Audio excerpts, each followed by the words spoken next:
ठाकरेंच्या शिवसेनेचे खासदार संजय राऊत यांनी पुन्हा एकदा राज्याचे मुख्यमंत्री देवेंद्र फडणवीस यांचं कौतुक केलंय। मुंबईतील आझाद मैदानात झालेल्या मराठा आरक्षणाच्या मुद्द्यावरून फडणवीसांचा संयम हा वाखाणण्याजोगा आहे असं म्हणत राऊतांनी कौतुक केलं। जरांगे यांच्या आंदोलनावेळी मुंबईत चांगलाच राडा झाला, गोंधळाची परिस्थिती निर्माण झाली, पण आंदोलनावेळी फडणवीसांनी कुठेही चिडचिड केली नाही, अत्यंत संयमाने ते वागले, हा विषय हाताळला असं खासदार राऊत म्हणाले। यापूर्वीही राऊतांनी फडणवीसांचं कौतुक केलेलं आहे। फडणवीसांच्या तटस्थ भूमिकेचं, संयमी भूमिकेचं राऊतांनी पुन्हा एकदा कौतुक केलं।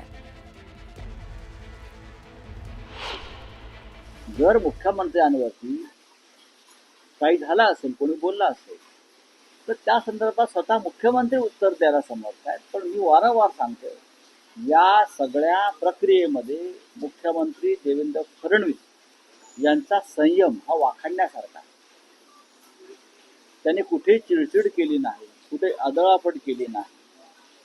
अनेक गोष्टी एक तटस्थपणे पाहताना मला असं वाटलं की अत्यंत संयमाने त्यांनी हा सगळा विषय हाताळला आणि त्यासाठी ते कौतुकास पात्र आहे।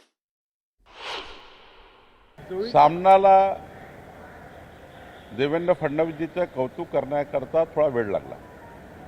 यापूर्वीच त्यांनी देवेंद्रजीच्या अनेक निर्णयाचं कौतुक करायला पाहिजे होतं, पण ठीक आहे, मी सामना आणि संपादकाचे आभार मानतो। सामनानी नेहमीच ही एकच नाही, जे जे काही निर्णय देवेंद्रजी या महाराष्ट्राकरता घेतील, 18 पगड जातीकरता घेतील, 14 कोटी जनतेकरता घेतील, सामनाकडे हीच अपेक्षा आहे की नेहमीच त्यांनी अभिनंदन करावं।